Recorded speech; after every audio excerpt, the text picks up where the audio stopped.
Tšau sõbrad, oleme tagasi Kütsi peatuse hooaeg 2-ga ja episood 2. Täna on meil külas siis väga kuulsad videograafid. Paneme tiitlilt ka SV Meedia Randalu Driftiimist, tere tulemast! Hello, hello! Ja Risto Pirnpuu Masinaverk ja Pesur Motorsport tiimist. Tšau, tšau, tšau! No nii, kuidas teil läheb? Hooaeg läbi, kuidas tunded on? Hea rahulik. Saab puhata lõpuks. Hea rahulik. Ja. Kuidas teil, Risto? No, ütleme nii, et jah, selline autospordi hooaeg sai läbi, aga see ei tähenda siis, et kõik muud tööd läbi oleks saanud. Et me jätkame ikkagist videotöödega, kliendid ootavad, klienditöid on ja saab, ütleme niimoodi, et natukene rahulikumalt võtta siis nädalavahetusi, sest et nagu me teame, autosport toimub tihti nädalavahetusteti ja suvi on selline aeg, kus need nädalavahetused kõik kaovad ära.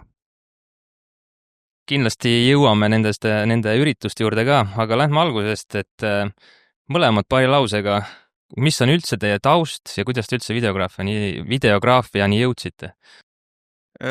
Nimeks on Mihkel. Tere, Mihkel! Et tegelikult, kuidas ma jõudsin videograafini, see on väga huvitav lugu, sest ma ei ole õppinud. Sa vist oled, Risto, õppinud ju ka videoasja. Mina olen paberitega. Sa oled siis BFM-is, jah? Jah. Jah. Mina ei ole, ma olen puhas YouTube'i haridus ja kusjuures oli huvitav selline seik, et me kunagi teie kaaskolleegiga käisime jõusaalis ja me jõusaalis sattusime kokku Kevin Pesuriga, kellega, me siis Kevinit ei teadnud, me midagi teadsime, mingi drift on ja kuskil midagi teeb, la. Ja sattus ükskord selline asi, et Kevinil oli millegipärast meeskonda ei olnud ja ta kutsus siis nagu meie seltskonna kaasa. Ja igal ühel oli seal mingi ülesanne, kes oli reffide peal, kes seal, ma ei tea, midagi lapiga seal midagi timmis ja ma võtsin lihtsalt mingi kaamera kätte. Sain isalt vana Canon 600D, äkki EOS 600D ja siis kuskilt sebisime veel GoPro 3 ja tulin nendega kohale ja hakkasin seal jamama. Ja sealt nagu see pall läks veerema, et täiesti ootamatult. Kuna see umbes oli?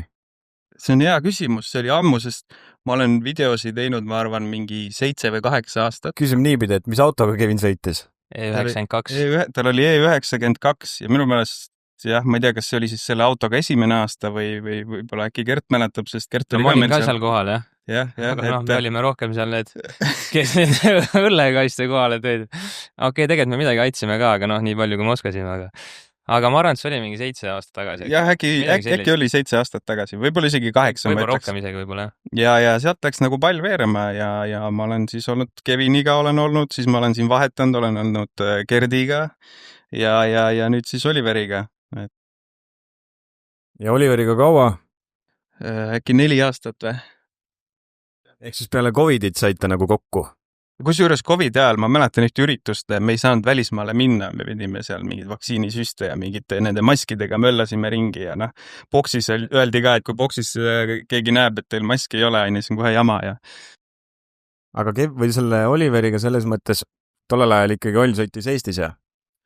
Ei, kusjuures see oligi esimene aasta, kus Oll siis, tegelikult oli niimoodi, et kui Oll minuga ühendust võttis, et kuule, et mul oleks vaja kedagi, kes teeks videoid, siis ma ütlesin, okei, ma arvasin nagu ikka Eestis, siin väike kehala, väike laitse ja siis poole talve pealt järsku ütles, et kuule, et tead, nüüd on siuke asi, et ma lähen Drift Mastersile, et nüüd pead kaasa tulema ja nii ongi.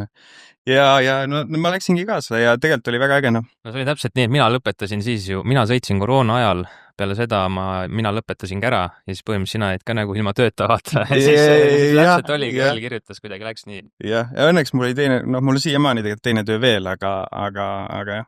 No videograafi mõttes siis. Videograafi mõttes ilma tööta. Ja kuidas teie siis Pesurini? No jah, ma selles mõttes, nagu enne jutuks tuli, mul on tõesti filmiharidus, õppisin BFM-is, aga seal ma sain suhteliselt kiiresti aru, et ega ma siin Eestis väga filmi ei ole huvitatud tegema ja oligi COVID aeg oli käes, ma hakkasin autoreklaame tegema ja sealt edasi tutvusin erinevate inimestega, üks inimestest oli Rauk Ausmees, kes siin ka listist on juba läbi käinud ja saime hakata koos masinavärki tegema ja siis nüüd ma just täna vaatasin videosid ka, et kuna esimesed nagu autospordi sellised võistlused olid, kus ma siis käisin. Need olid siis 2022 ja alustasingi mingisugustel või nendel cross-kardi võistlustel käisin filmimas, tegin niisugust vlogivärki ja siis tegin ühe hooaja Eesti Drifti liidule, otseselt mitte nagu neile. Kerli küll andis mulle ilusti meediapassi, aga ma siis käisin nagu tegemas lihtsalt sotsiaalmeedia jaoks videosid. Tegingi selle Suurhalli drifti, tollel ajal veel oli Suurhall, nüüd on siis Unibet Arena, on ju. Siis oli Kehala ja viimane superfinaalid. Ehk siis sisuliselt need 3 drifti videot mul põues olidki, kui siis Kevini tore kaasa Karolin Tšauka kirjutas, et hei, meil oleks vaja videograafi, see oli ka kunagi selline vara kevad, ma olin Haapsalus mere ääres, hommikul tuli Instagrami DM ja ta ütles suhteliselt kohe välja, et plaan on selline, Eestis ja Baltikumis sõidetud küll ja võidetud, et nüüd on aeg ikkagi seada siht kaugemale ja Driftmasters ootab, et aplikatsioonid on kõik heaks kiidetud ja et minek on kindel. Ma siia ütlen ühe asja veel vahele, et kui keegi peaks juhuslikult kandideerima Driftmastersi sõitjaks, mis võib-olla igal juhul juhtu, aga seal igatahes seal on selline asi on alati kirjas, et sul peab olema nagu sotsiaalmeedia siis nagu meeskond, mingisugune videograaf või nagu sa pead olema mingil määral sotsiaalmeedias siis mingisugune tegelane. Et seal ei võeta nagu inimest, kes on täiesti siuke tundmatu kuskil videos ja mitte midagi tast ei ole. Ta võib olla küll ülihea sõitja, aga kui tast nagu mitte midagi ei ole, siis ta ei võeta. Ja see on iga aastaga on tegelikult nagu tõsisemaks läinud ka, et üks asi on need videote tegemine, aga teine asi on selline sotsiaalmeedia presence on seal nagu väga-väga oluline ja ühtepidi see on ülioluline ja natukene eristab ka seda driftimaastikku kõikidest muudest autosportidest ja nagu siin selles podcastis te olete kuulnud ka neid erinevaid lugusid, et kui oluline on autosportlastel olla meedias nii-öelda aktiivne, siis minu meelest see Driftmastersi sari ise pushib seda kõige paremal moel. Ja see olekski meil tegelikult järgmine küsimus olnud, et Driftmasters ju tänu sellele reeglile, ma arvan, on viimaste 2, 3, 4 aastaga ju väga kõvasti kasvanud. Et kõik see Red Bull TV ja kõik nagu te rääkisite ka, et tiimidel peab olema, ma saan aru, nii videograaf kui sotsmeedia inimene veel on ju. No mõistlik oleks jah, et sa pead olema mingil määral, vaata, on sõitjaid, kellel ei ole videograafi, Naoki näiteks on ju mingid Jaapani seal tegelased, aga nad on nagu teistpidi kuulsused, et see toimib nagu teistpidi ka, et sa pead vähemalt olema nagu mingisugune kõva sõna nii-öelda. Põhimõtteliselt ei saa olla no-name vennikas jälle ja tulla sõitma, ma nüüd kõvasti teen. Sa võid nagu hästi sõita, aga kui keegi sind ei tea ja sul nagu mingid jälgjaskonda või nagu fänne ei ole, siis sorry meesne. Selles mõttes, mis kasu sellest nagu sari justkui saab, on ju, et sellepärast oligi see Kalle Rovampera present siin mõni aasta tagasi ikkagi kõva asi, sest et see nimi tõi kohe vaatajaid, see nimi tõi selliseid vaatajaid, kes võib-olla muidu driftist ei tea mitte midagi, aga nad jälgivad rallit. Sul on Rovampere seal, üks vaataja juures. Ja teine asi, sellel võib-olla kui sõitjal ei olegi nüüd enda kedagi isiklikku palgalist või kedagi sõpra, keda kaasa võtta, siis koha peal on meediat igal võistlusel murdu ja saab tegelikult nii-öelda tellimustööna endale ikkagi neid klippe ja pilte pärast sotsmeediasse ostana. Kuidas teil üldse see koha peal siis koostöö käib? Et milline see melu ja kõik mis see telgitagused on nii-öelda? Ristoga või Oliveriga?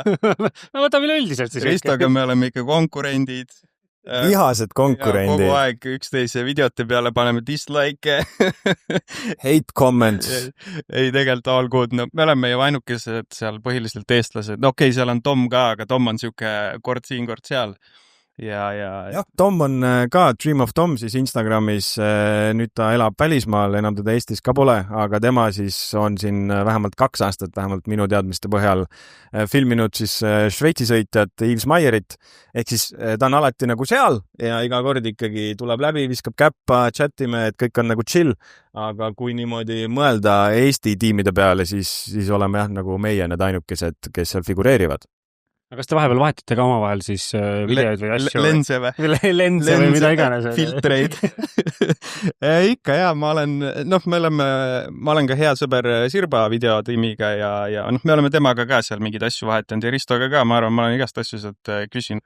kohe tuleb meelde ikkagi esimesed aastad, sa tassisid drooni igale poole kaasa. Jaa, ma olen siiamaani veits teavad kõik, et mul on nagu droon, jah. Mastersil on tegelikult see, et hea, et siin subtiitrid ei ole, aga seal ei tohi tegelikult drooniga lennata. See on strictly forbidden. See on väga strictly forbidden ja mul on alati droon kaasas ja ma salaja lennutan seda. Ja siis kõik küsivad mult kogu aeg materjalina. Aga mõnedes kohtades sa ei saagi lennata. Näiteks Varssavi linnas on ilmselt mingisugune lennukeelutsoon ja droon tõuseb sul meetrile ja ütleb, et sorry mees, ma rohkem ei lenda. Aga sealt vist saab tegelikult ümber selle, kui sa selle nii-öelda FPV selle ilma kontrollideta drooniga sõidad. On olemas häkid. Saab häkida, jah. No põhipoint on selles, et mida nad ei taha, on see, et kui Red Bull TV droonid nagu lendavad, siis on probleem, nad ei suuda seda organiseerida kõike kokku panna jooksutama. On olnud juhuseid, kus nad ütlevadki, et nii, ala esimese päeva teise trenni jooksul on lubatud näiteks, et nemad ise ei lenda. Põhiline teema on ka need droonid, mis siis jälitavad autosid, on ju. Et kui nagu nendega peaks mingisugune kontakt tekkima, on suur probleem. Aga tõesti vahepeal mäletan viimane aasta Riias oli küll niimoodi, et kellel on huvi, tuleb sinna kohta kohale, suhtleb ise siis kohaliku selle droonioperaatoriga ja oli täitsa lubatud ja sai nagu lennata, et ei olnud nagu häda. Aga jah, üleüldiselt see on ikkagi keelatud maa, nii-öelda meie tavameedia jaoks. Drift Mastersil siis ametlikku meediat teeb Drift Games. YouTube'is kindlasti kõik, kes Drifti natukenegi jälgivad, on teadlikud Drift Gamesi meestest. Et nende suur leib tuleb siis sealt Poolast ja nemad siis, nemad lendavad ja toimetavad ja teevad ja sellepärast võibki nagu jääda kummaline mulje, et vaatad sotsiaalmeedias mingisuguseid promoklippe, on ju, droonid siin, droonid seal, vinged kaadrid kõik. Aga jah, et nendel on need õigused ja meil siis tavameedial, tiimimeedial pole neid õigusi ja kui siit nüüd lähme edasi nendest õigustest natukene veel, siis isegi, ma arvan, kes on võib-olla Poolas käinud, on näinud, et seal keskel, kus on nii-öelda see kunstmuru ja raja keskel, et seal mingid vennad on, aga meie Mihkliga näiteks kunagi ei ole seal, on ju. Et kas me nagu ei julge või mis, aga iga etapp ikkagi antakse suhteliselt kindlad nagu reeglid, kuhu raja peal minna võib, kus olla võib ja tihti on ka see, et see ametlik meedia ehk siis nii-öelda Drift Gamesi tiim pluss Red Bulli enda videograafid, neil on nagu nii-öelda suuremad eelised ja lubatud natukene ligemale minna autodele. Kas te olete saanud mingid ala hoiatusi ka siis nii-öelda keelatud kohtadesse minemisel või keelatud kaadrit tegemise poolt? Ma ei tea, mul kindlasti midagi tavaliselt on see, et kui ütlevad midagi, esimesena ütlevad sulle nagu rajatöötajad midagi, et rajatöötajad võib-olla on öelnud, ära seisa siin ja ära ole seal ja eks ikka natuke ma surun piire ka, et vaadata, et kui pädevad nad seal on ja aga tegelikult on see, et ütleme trennipäevadel ja siis, kui nagu live ei käi, siis on natuke nagu lõdvam seal, et sa saad ikkagi nagu mingis piiris seal nagu natuke üle astuda muidugi mõistlikkuse piires, aga kui live käib, siis on nagu kõik aamen kirikus, nii on ja midagi teed on jama. Ja tihti need trennipäevad, mis seal nagu eelis veel on, hea näide on nagu Riia näiteks, et kui muidu on võistluspäev, on aedasid hästi palju, ehk siis inimesi suunatakse teatud käikusid, et neid ohjasid või masse hoida ohjades on ju. Trennipäevadel masse pole. Trennipäevadel sisuliselt ongi sul ainult tiimiinimesed, mõned, ma ei tea, kohtunikud, nipet-näpet veel inimesi, ehk siis inimesi on suhteliselt vähe. Aihad on igalt poolt lahti, ehk siis on väga hea, nagu väga võimalik niimoodi, et kui sul sõitja sisuliselt lõpetab sõidu, sa jõuad umbes samal ajal või isegi enne teda, jõuad tagasi boksi näiteks trennipäeval. On jälle võistluspäev, unistaga. Läheb poole kauem, kui üldse, siis polegi mõtet. Treffid juba vahetatud, Kevin kuskil line-upis, sa jõuad sinna boksi ja mitte midagi ei toimu. Aga trennipäeval saab on seda mängulisust nagu tunduvalt rohkem ja selles mõttes on vabamad käed. Aga nüüd, kui tulla selle küsimuse juurde, kas on midagi nagu keelatud tehtud või kohtunikega kokkupuudet olnud, siis ma arvan, minul kõige sellisemad kokkupuutlikumad kohad kohtunikega on tihti line-upis. Sinul on niimoodi seadistatud Ollile, et sul on ju GoPro, sa kasutad suht palju GoProsid. Ja, mul on küll, tegelikult neid on ainult 2, aga ma kogu aeg tõstan neid ümber. Nii, ja enne sõitu siis Oll paneb puldist käima, on ju? Ja, Ollil on pult rooli peal, ilmselt videost nagunigi olete näinud ja ta paneb need ise käima ja kinni. Ja ma ütlen talle kogu aeg saatjatesse, ega tuletan meelde, Oll, jälle kaamerad. et noh, ta unustab ära viimastel aastatel, ta on päris tubli olnud, aga alguses oli ikka keeruline. See ei tule nagu nii esimene asi. See ei tule meelde, et mingi... Tuli ma filmi või sõitma siia. No täpselt, see on jälle üks asi, mida ma olen ise nagu mõelnud, et ei taha nagu anda talle Kevinile mingit nagu lisakohustust või nagu ta peaks sellega nagu tegelema. Ühtepidi suhteliselt väike asi, aga teistpidi võib-olla võtab sealt mingisuguse mojo ära või kui sul endal läheb meelest veel viimasel hetkel, kuule, pane see ka käima. Sõitel juba läheb, on nii, juba oli võib-olla fookuses on ju. Et siis mul ongi niimoodi, et ma lähen suhteliselt viimaseni hetkeni, üritan tihti saada auto juures oldud, et saada GoPro viimasel hetkel käima, et nad liiga kaua ei rekiks nagu. Aga kuidas on lubatud, ühesõnaga line-upis võib olla siis üks mehaanik, nii-öelda kuni siis burnout boxini sisuliselt. Ja väga tihti on seal selline, et enne burnout boxi või enne, kui mina ei tea, hakatakse sealt autosid areenil alla sisse laskma, siis on mingisugune 5 autot, et 5 auto kaugusel võib siis viimane meid inimene olla. Aga vahepeal läheb jälle meelest, siis jooksed sinna vahele ja siis on küll niimoodi, et tullakse, et hey, you can't be here, you can't be here. Ja mul oli kunagi samamoodi, kui seda pulti ei olnud, siis ma tiksusin seal, aga ma mingi hetk sain aru, et see teeb lihtsalt mu elu niivõrd raskeks, et sa pead rääkima ikkagi Kevini laugu pähe, et ta selle puldi võtaks. Tegelikult ka sellega on väga mugavne. Ma usun. Aga kas juba üle õhu ei saa kuidagi panna või? On, aga vaata, Riia rada on niivõrd kaugel see boksi ja see asi, et seal heal juhul saatjadki hanguvad ära mingisugused raadiosaatjad siis. Et on wifi olemas, aga ma ei julgeks usaldada seda, et see nupuga on ikkagi kindlam. Jah, ega ei, mul selles mõttes ma nüüd enne igat sõitu ei jookse, tihti ongi see, olenevalt jälle rajast ka, Poolas on selline, et kus kokkuvõttes on nagu võimalik boksile hästi ligidal, auto line-up ei ole nagu kaugel, et tihti läheb see asi, ma ei kasuta liiga palju GoProsid ka, sisuliselt enamasti kogu aeg on autos sees, selle paned enne trenni käima ja vahepeal, kui joppab, saad teha mingisuguse restardi talle, aga klipifailid tulevad ikkagi võrdlemisi suured ja siis saad sealt lõigata natukene. Aga et väga palju sinna ette nagu ei pea jooksma, et pigem on see jooksmine annab nagu lihtsalt erinevatele kaadritele kaasa, et mul on nagu võimalik saada sinna line-upi minnes või siis burnout boxis saada midagi juurde, et teine variant on see, et auto läheb boxist välja, sina meediana lähed juba raja peale sinna kurvi peale ootama, aga samal ajal tegelikult toimub ju veel mingisuguseid tegevusi, on ju. Kuule, ma küsin vahele, mitu giga sul üks üritus umbes materjali on? Oled sa vaadanud või kas sa vaatad üldse sükest asja või? Ütleme niimoodi, et seal on nagu kaks mõõdet justkui, et üks asi on sündmuselt tagasi tulles on mingisugune kogus. Ma mõtlen täiesti rav, kõik mis sul on, kõik paned ühte, ütleme, projekti folderisse. Total, ma arvan, et ta on siuke kuni 200, mitte rohkem ausalt öeldes. Mul on umbes sama, tegelikult on 300-400.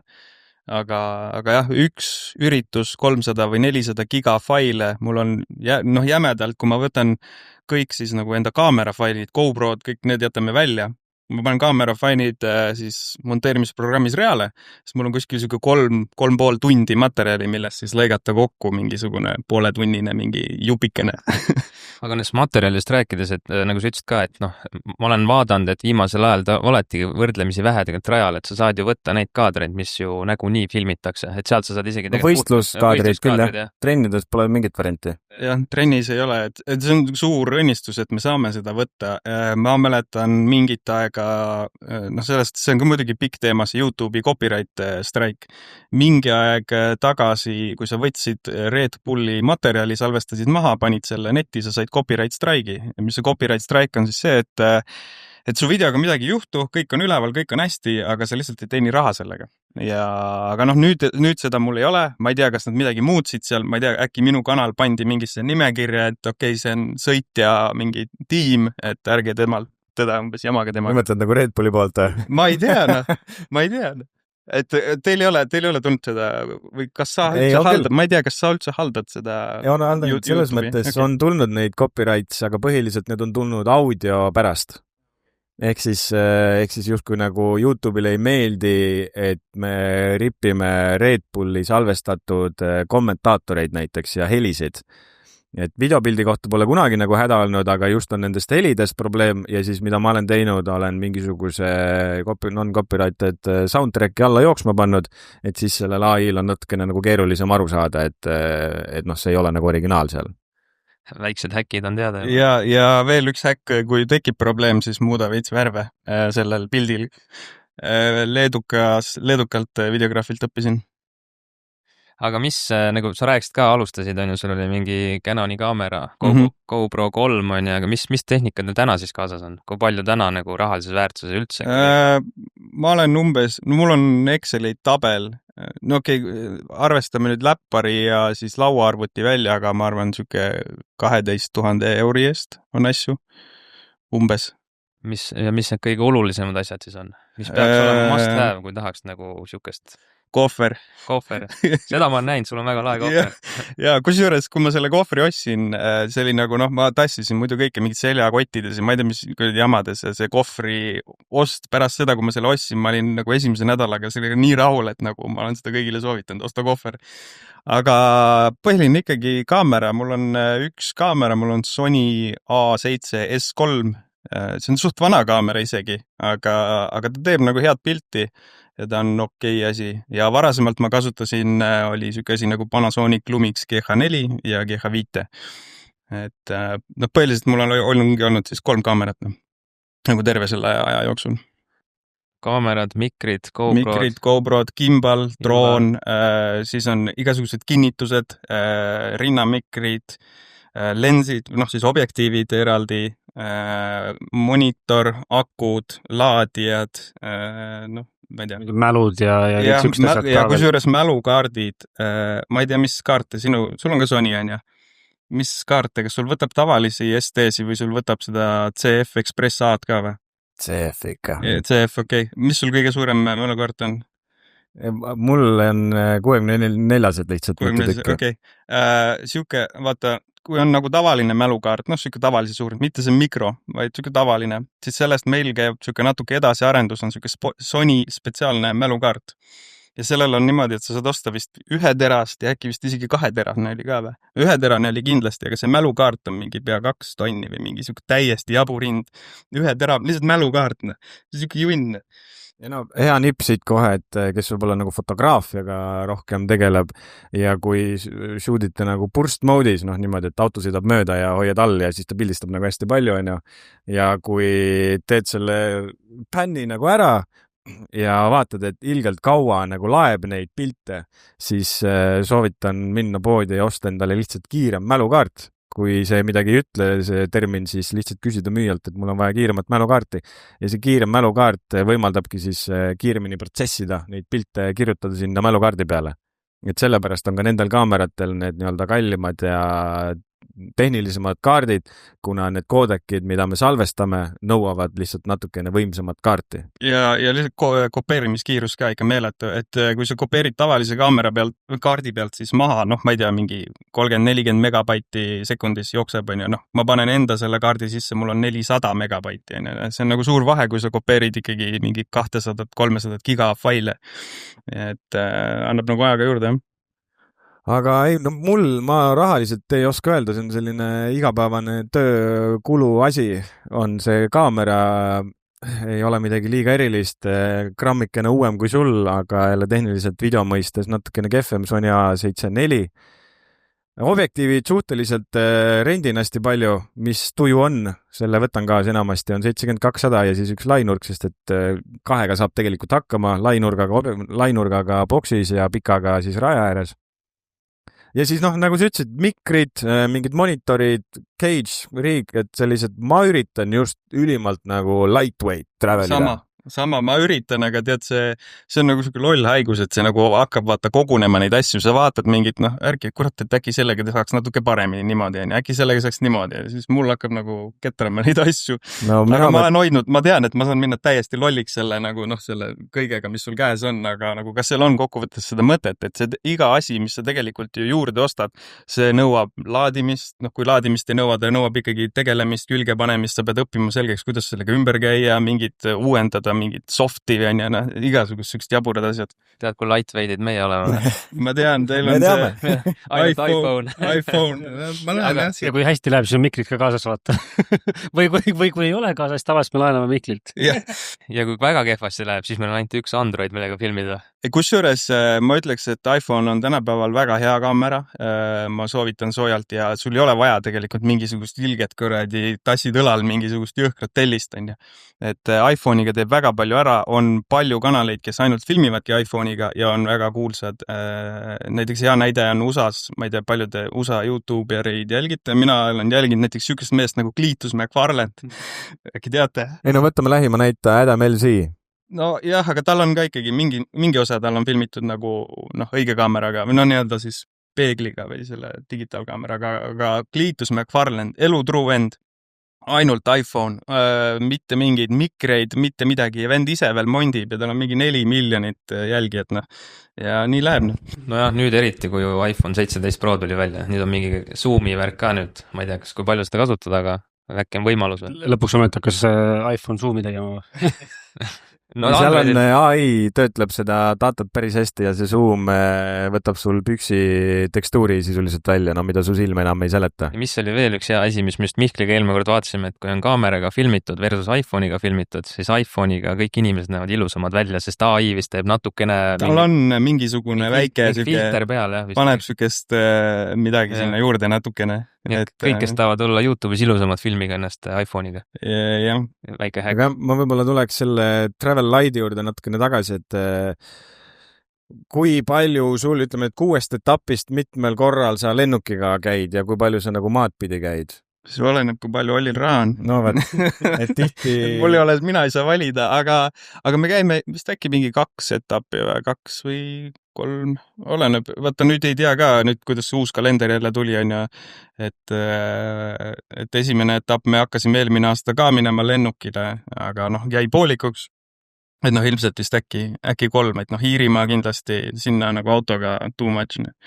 Et meil on niimoodi, et on buss, mille minek ja tulek võtavad minimeeletu aja ja siis me olemegi selle süsteemi umbes niimoodi paika saanud, et alati ma saan suhteliselt viimasel hetkel minna ja tihti Kevin Karo tulevad ka sinna selle viimasel hetkel ja enamasti ikkagi, et kulusid natukenegi kokku hoida, et me räägime siin ikkagi naljanumbritest oma nendest kaamera hindadest, mis tegelikult on autospordi hobina kulub, on ju. Et ikkagist, et kui saad jälle kokku hoida nende lennukipiletite pealt, pluss sa võtad selle käsipagas, Ryanairiga on paras peavalu ja käsipagas tähendab seda, et ma pean oma kõik kaamera asjad saama pantud ühte kotti, pluss siis paar särki ka, et siis lihtsalt tulebki üli nutikalt nagu valida, et mis kaasa tuleb. Teil seda ei ole, et sa paned nagu varem asjad mingid bussi juba ära või? Aga mul on vaja neid asju kasutada veel viimaste muude teede jaoks või? Aga siis sa saad bussiga järgmine kord riided saata.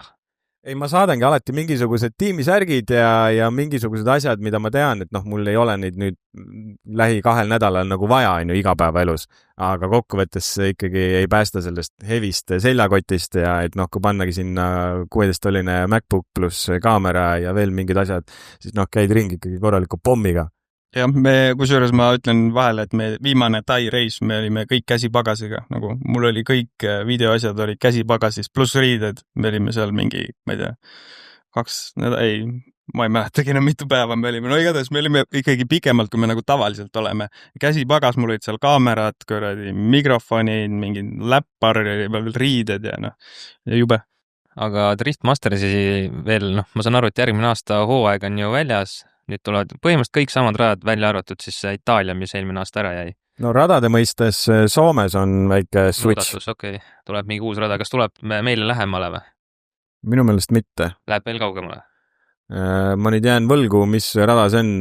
Kõik saavad siis ise vaadata, otsida, aga see on nüüd päris võidusõidu raja peal õnneks. Et Karvi raja peal ei lähe enam trikitama. Nii et kuhu te ise soovitaksite? Ma kindlasti tean, et Saksamaa on väga lahe. Number 1 Saksamaa. Tulge kohale, te ei kahetse. Ja mis teine oleks siis, mis Eestile lähedal on? No Lätis, ma arvan... Läti on nii igav. Kusjuures, kui Läti tuleb me nagu tiimisiseselt, me mitte keegi ei oota seda kunagi, sest seal on ikkagi, tulevad sinna nii palju neid eestlasi, boks on seal kogu aeg täis, seal nagu omavahel suhtlemine on siuke raske, kõik tahavad seal siblimine käib ja siuke segadus on natuke, et ei ole nagu siukest rahulikku, et mida kaugemale me nagu lähme seda nagu, meil on nagu jah, kui on nagu ainult oma punt, seal ei ole mingit segajaid ja ei käi kogu aeg mingi siblimine ringi, et see on nagu mõnusam, jah. no kahetsusega asi selles mõttes, igal juhul soovitan kõigile tulla Lätti, sest et see on 4 tundi Tallinnast, natukene vähem Lõuna-Eestist ja saate nagu sellise ikkagi drifti elamuse, mida siin Maarjamaal ei saa, on ju. Ja no rada on ka ikkagi väga vinge ja noh, vaatamänguline, on ju. Mis nüüd mulle see hooaeg meeldima hakkas, oli Iirimaa, mis meil esimesed hooajad kuidagi nagu ei meeldinud, aga ühtepidi see oli nagu põnev selle poolest, et ta on suhteliselt kaugel, sa oled seal ikkagi kodust nagu piisavalt eemal ja seal on vähe eestlasi ja on selline nagu underdogi tunne. Aga teistpidi jällegi Lätis eestlaste nagu kohalolek ja see power nagu annab jälle nagu teise efekti. Et noh, 2 otsaga asi ja tihti ikkagist taandub sellele, kus on hästi läinud, kus on see feeling ja mojo nagu mõnus olnud. Ja nüüd ma ise käisin Saksas esimest korda see aasta ja tõesti, see oligi nagu väga lahe ja kõik oli nagu vinge. Samas oli räigelt palav ja üli ebamugav oli olla, aga nagu event kui sündmusena toimis ülihästi, on ju. Et noh, tõesti, et kui soovitada kuskil järgmine aasta minna Saksamaad, soovitan kindlasti Itaaliat ja Hispaaniat ka, sest et need on soojad maad tollel hetkel ja juba võiks sellise nädalase puhkuse teha küll ja kohale minna kuskile kaugemale ja 2 päeva lihtsalt käia nagu sõitjaid vaatamas, et see on nagu lahe asi. Aga noh, siit ma võib-olla tuleksin nagu sellise teema juurde ka, et ühtepidi nagu lahe on küll neil võistlustel käia, aga noh, kui me võtamegi selle Läti näite, siis on jube mugav, kui tegelikult kohale sõiduks kulub 4 tundi ja tagasitulekuks kulub 4 tundi. Versus võtame selle Iirimaa, põhimõtteliselt 1 päeva pealt tuleb panna juba, et saada kohale, siis on need kõik trennipäevad, sõidupäevad, võistluspäevad ja siis läheb veel sisuliselt üle poole päeva sul ära, et tagasi tulla ja siis sa oled natukene väsinud, sest et pikk reisipäev, et kokkuvõttes selline Iiri reis võtab 1 terve nädala. Ja noh, ma räägin nagu nii-öelda ühest meediainimesest tiimis, on ju. Kujutage ette, mis siis nagu Eero või Pärt, kes peavad on ju sõitma bussiga, noh, mis ajakulu nagu neil on. Et see Euroopa peal käimine sisuliselt on aja mõistes päris nagu retsi ikkagist. Aga tore. Tulge.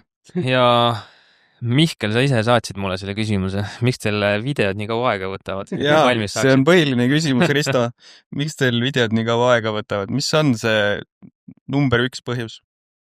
Ei no number 1 põhjus on see, et on vaja teisi tööasju teha lihtsalt. Ja noh, meie, kes Masinavärgi kanalil on vaadanud Pesur Motorspordi Driftmastersi videosid või siis ka off-season ja on-season videosid. No see struktuur on natukene meil erinev ka, et kui meil on võistlusvideo, siis see tähendab seda, et käime võistlemas, filmime seal ja siis ma tulen koju või noh, kontorisse, võtan selle materjali ette, vaatan läbi, panen joonele, tekitan sinna mingisuguse nagu loogika ja siis kirjutan skripti, mida siis Kevin võiks nii-öelda taustale rääkida ja noh, üldse sisuliselt ma kirjutan skripti nagu selle põhjal, mis materjali mul on, et ta saaks rääkida nendest asjadest nagu rohkem lahti, mida ma saan oma nii-öelda kattematerjalidega seda nagu ära katta. Ja siis ta tuleb mulle väiksesse Stalla stuudiosse, pop-up stuudiosse, see on hästi minimalistlik lahendus tegelikult, aga toimib, iga kord näeb nagu samasugune välja, mis on ka selle nagu taustuslik mõte. Ja siis me salvestame nii-öelda neid intekaid ja tihti paratamatult AAD ei klapi ja siis nii edasi, et siis venitab see nagu juba siuke 1,5-2 nädalat edasi seda kogu pulli ja siis kulub jälle montaaži peale selline vähemalt nagu minimaalselt 2 päeva. Et lihtsalt kulub erinevate tegevuste peale natukene kauem kui saaks, jah. Enda koha pealt ma ütlen, ma nii tubli ei ole, et ma skripti ei kirjuta. Ma lasen Ollil lihtsalt, räägi nüüd midagi, kuidas läks. Aga ja mul...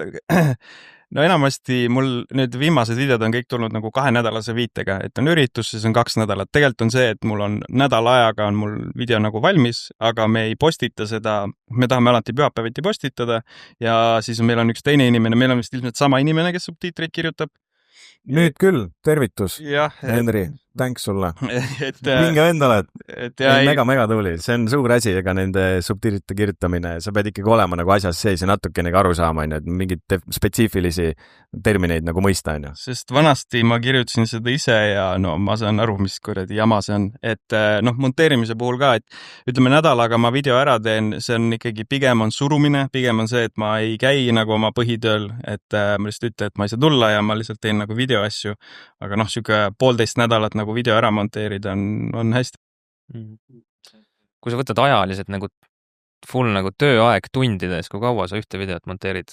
Hea küsimus, ma ei mõõda üldjuhul niimoodi, aga ma teen, mingid perioodid ma läksin nagu suht käest ära sellega, et ma monteerisingi, ma tulin, ütleme, põhitöölt tagasi koju, ma läksin 6 hakkasin monteerima ja mingi 1 lõpetasin öösel. Aga siis mingi hetk ta läheb nagu liiga käest ära, et ma panin endale piiri, et peale 10 enam ei näpi arvutit, aitab sellest. Ja vahest saab sellest kopp ette ka, mul saab videost nii kopp ette, et ma lihtsalt lähengi minema ja ma kõnnin õues või ma ei tea, mida iganes. Aga ajaliselt ma ütleks, põhirõhk lähebki sellele, et selle materjali ülevaatamine ja nagu siuke kokku sobitamine ja tõstmine, aga ma ei tea, ma ei ole nagu mõõtnud. Aga ma ütleks ikkagi, et kui ma nädal aega jutti teeksin nagu kogu aeg, et siis saab asja. Mult on seda nagu küsitud ja ma olen enamasti öelnud, et 2 tööpäeva, kui intensiivselt nagu teha, tööpäev siuke 8 tundi, et kui nagu järjest panna, siis saaks selle asja nagu tehtud. Aga ma olen selline vend ka, et ma võtan läpaka kuhu iganes nagu kaasa, mina ei tea.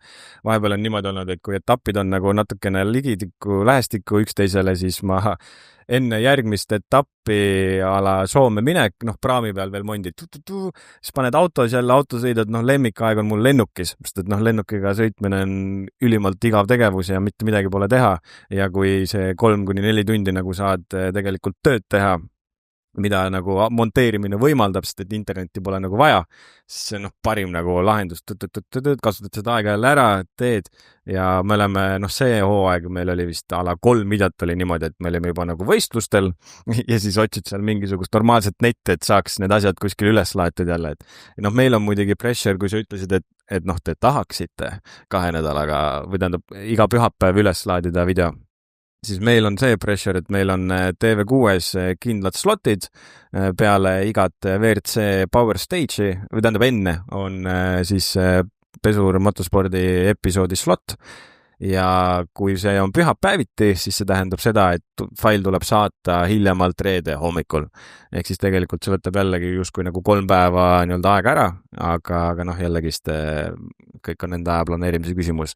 Ja vahepeal see planeerimine läheb suht lappama ja oled ikka neljapäeva öösel kell 4 hommikul veel arvuti taga, paned saatma. Selle telega on ka, meil on tulnud ka samamoodi, meil on tulnud tegelikult telesse pakkumisi, meid on küsitud, et kas tahate tehke nagu seda sama asja, mis teete YouTube'is, pange telesse, nagu miks mitte, üliäge, saate mingeid vaatajaid ja asju, aga me ütlesime ära ja puhtalt sellepärast, et YouTube on siuke nagu Wild West, sul ei ole ajapiirangut, sa saad seal mingisugust jama korraldada, mingisuguseid lolle nalju teha, sa saad sinna panna nagu kõike, mis sa tahad, et annab nagu mingil määral meile selle vabaduse, et me ei pea ajaliselt, nagu siis sul on, et tekib hästi tihe vahepeal ja teinekord on jälle kõvasti aega, et ei teki nagu seda asja ja ma saan nagu teha ta täpselt niimoodi enda nägemuse järgi, et mul ei ole kedagi, kes seal ütleb, et kuule, et siit pead tegema nii ja siit pead tegema naa.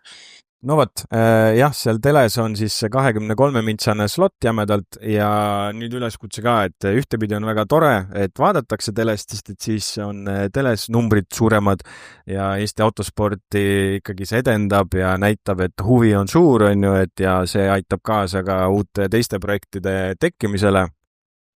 Aga kes Pesuri episoode võib-olla on nagu vaadanud YouTube'is ja teles ja on näinud, et nagu YouTube'is on natukene rohkem, siis nii ongi. Tihti ongi niimoodi, et materjali on rohkem, kui ma sinna teleepisoodi sisse mahutan ja sellepärast, kes on rohkem fänn, siis kindlasti soovitan vaadata YouTube'i episoode.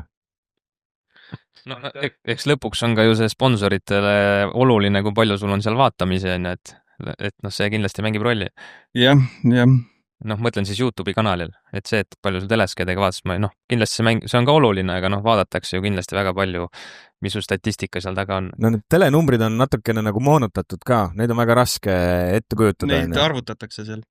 Jah, aga me ju ei tea mitte kunagi, mitu silmapaari tegelikult seda vaatas. See ongi siuke, seal on valem, millega arvutatud. Võetakse mingi keskmine see mingi 2,5 või mingi siuke oli vist. Ja selle numbriga minna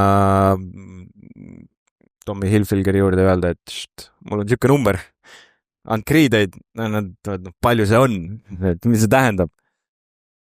nii on, aga ma ei tea, kas tõmbame Driftmasterisiga otsa kokku ja lähme natukene teistel teemadel edasi või on teil midagi lisada, tahate? Ma ei tea, võite küsida, kui tekib mingeid asju. Kas vaatajatelt või Instagramist ei tulnud mingeid küsimusi Mastersi kohta? Aga küsi paar tükki vaatajalt, et vahele äkki. Pane vaatajalt vahele. Teeme mingi väikse siukse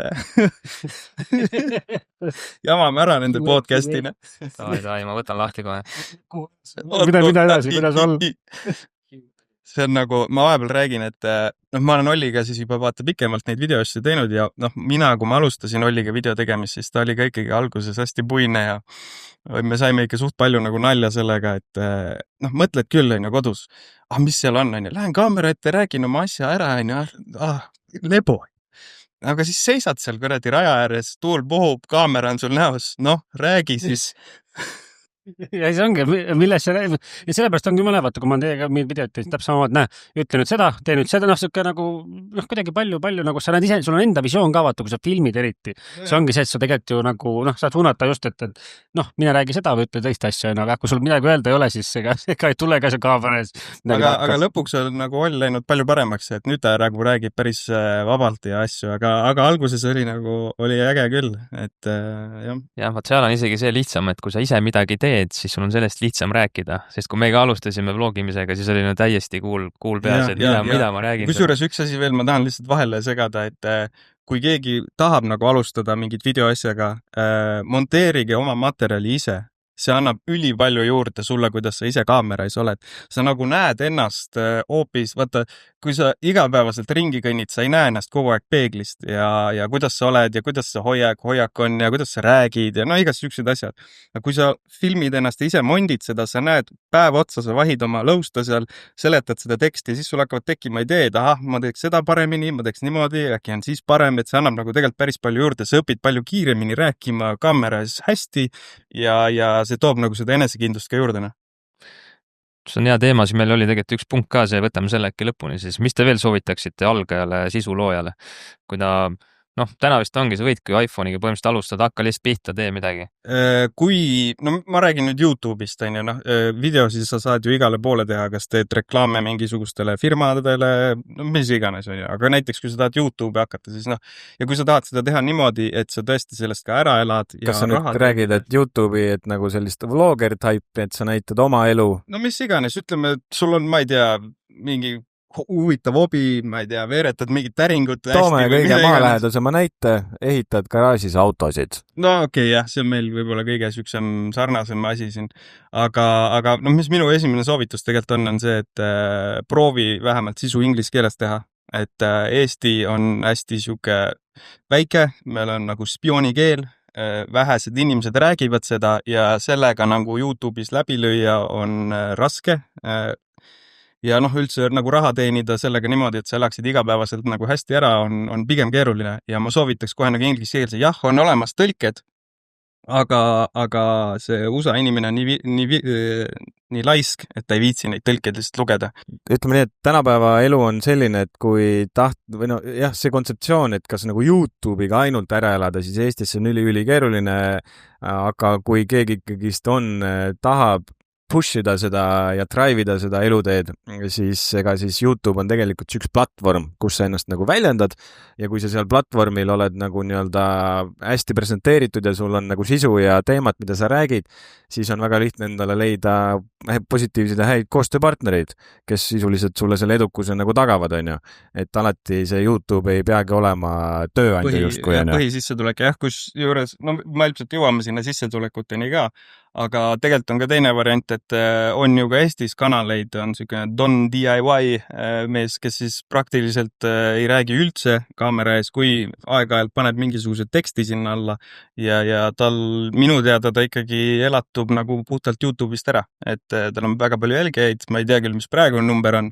aga väga hästi on tal, jah. Sa just rääkisime sellest 2 talve tagasi, äkki oli see mingi Otepää mees on see või mingi... Jah, ma ei tea, kus kandist, aga ta on olnud ka Eestis nagu teles mingites saadetes või kuskil nagu ma olen teda vilksamisi näinud, et on ka nii võimalik, et sa ei peagi seal mitte midagi rääkima, aga mis on põhiline asi, on sisu, et sisu peab hea olema, et sa võid seal teha ükskõik mis kuradi ägeda editi, mingi tuld lendab, hull äge, onju, aga kui sisu on kehva ja ei kanna, siis nagu unusta ära see. No aga räägime siis kohe rahast ka, et kui palju sul peaks vaatajaid olema umbes, et Eesti keskmist palka teenida? Mul peaks olema kõvasti rohkem, ma ei tea, kuidas sul on. Kas teil on adsid üldse sisse lülitatud, ma küsin niipidi. Ei ole? Ei ole. Okei, no siis ma vist saan ainukesena sellest rääkida või? No räägi põgusalt, no me oleme proovinud seda. Jah, võin nii palju öelda, et meil ei ole kõikidel videotel peal olnud, me lihtsalt oleme huvi pärast proovinud. Kõik Vego videod, mis me kunagi tootnud selles mõttes, ja ikka. Kõik Vego videod, mis me tootnud oleme, ma vaatasin huvi pärast siia, ma olen 181 eurot teeninud. No, profit ju. Profit kohe. Saate selle juhtme raha tagasi. Aga ei, mul on niimoodi, et ma tegin YouTube'i kuni 10 000 subscriberini, mind ei huvitanud see YouTube'i raha. Minu eesmärk oli nagu niimoodi, et ma tahan, et video oleks nagu võimalikult hea, et vahet ei ole see mingi 50, ma ei tea, 70 euri video pealt, mind ei huvita see raha. Ma tahan, et video oleks nagu väga hea ja kuni niimoodi, et ma kasvatasin 10 000 subscriberini ja siis ma nagu ostsin siis subscription'id, ma ei tea, mis eesti keeles, mis iganes, kus ma siis võtan nagu laule, mis ei ole siis, ei saa nagu seda copyrighti teemat ja kas see 10 000 pealt muutusid ahneks siis või? Jah. Elu läks Eestis nii kalliks, ma pidin hakkama muudatusi oma äristrateegiast tegema. 10 000 oli siuke number, et ikka rahalõhn hakkas juba tulema. Jah, no siis juba nagu mingi punt on nagu juba kokku kogutud, et see on nagu juba natukene Eesti mõistes arvestatav number, et meil siin neid nagu nii-öelda, sellise numbriga USA-s sa ei ole mitte keegi, sa isegi USA-s mingi 200 000-ga oled, see on nagu, kes sa oled. Aga meil on siin ta juba mingil määral nagu vaatajaid on ja see on... Keskmise palga väljateenimiseni on ikkagi väga-väga palju vaja, aga kui me räägime nagu realistlikutest numbritest, siis selline üks video ja kuni 100 000 vaatamist tõenäoliselt annab sulle pangakonto, ja siis video ilmub ka 4 korda nädalas näiteks, siis arvatavasti on selline igakuine pangakonto saldo võiks olla 400 eurot, about. Ja, no ma olen niimoodi vaadanud, ütleme, et kui ma teeks 3 Tai videot kuus, siis ma teeniks keskmise ära. Ma ütlen väikse paranduse siia, mitte keskmine palk, vaid tegelikult ma mõtlen siin miinimumpalka. Aga see ongi, vaata Tai video, see oli nagu... Ta oli pikk tunniajane, meie kanali mõttes see oli nagu niimoodi, et see on jälle vaata siuke vaadatav video, inimesed vaatavad mingi Tai, mingi teine värk on ju. Et ta peaks olema nagu exciting ja inimesed peaksid selle tund aega lõpuni ka vaatama, et siis nagu oleks võimalik seda teha, aga praegu ma ei näe, et see nagu reaalne oleks, et ma YouTube'ist ära elaks. Aga palju nüüd vaatamisi on Tai videol? Ma ei tea sulle peast, äkki mingi peaaegu 30 000, äkki midagi 30 000 ringis, aga seal on nagu siuke asi ka, et YouTube'is eriti siis, et sõltub, mis sisu sa toodad ja sellest sõltub, kui palju sa raha saad. Et kui me toodaksime näiteks finantssisu, mingi räägiks, ma ei tea, mingi krüptoaktsiad, mingi pangad, üliäge on ja me saaks rohkem YouTube'ist raha. Ja see ongi nagu, siis tekib küsimus nagu, mis mõttes on ja idee on nagu selles, et YouTube siis ju müüb sinu video peale enda nagu reklaame. Ja kui tal on mingisugused suured ettevõtted, näiteks Swedbank tahab müüa enda reklaami, ta saab valida ka autovideo, aga tal on nagu lihtsam oma reklaami müüa mingisuguses finantsvideo peal, sest seal on juba finantsinimesed koos, keda see asi huvitab ja tema reklaam nagu mõjub paremini ja tihtipeale need teatud teemad, siis millest sa nagu videosi teed, on paremini tasustatud kui teised. Ja riikide poolest samamoodi, et on tabelid, ma ei tea, oled sa vaadanud neid tabeleid, Risto? Mina ei ole. Okei, no igatahes jah, seal on nagu siuke asi on meil nagu kordaja, siis, ja see mul ka nagu muutub ajaga, et see sõltub nagu sellest, palju inimesi tahab siis reklaami näiteks Eesti või autospordi või mingi asjale müüa ja sellest mul nagu muutub see kordaja, palju ma siis iga 1000 vaataja pealt raha saan. Et see Tai video selles mõttes ka ju, et seal on mingid travel-värgid sees, see läheb juba veits mingid muud asja ka. Jah, ta ikkagi YouTube kategoriseerib ta kui autosisuna, jah, et seal on jah muud asja, aga mul on nagu kõik kõik videod on auto teema. aga ma võtan paar küsimust. Pange põgusalt lihtsalt kiirelt, nagu ei pea pikalt peatuma, meil on juba tund aega täis. Aga kuidas on tagasiside välismaalt Drifti ja Aftermovide kohta?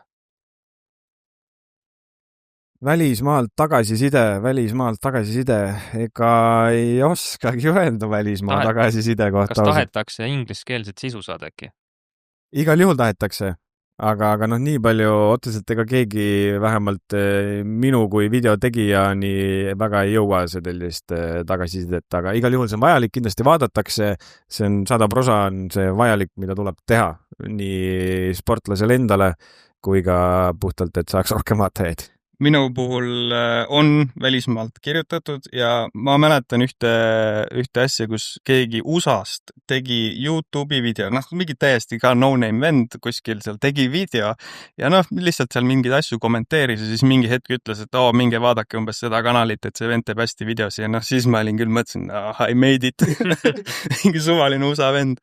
Aga ei, on kirjutatud küll ja pigem on positiivselt kirjutatud aga vähe, et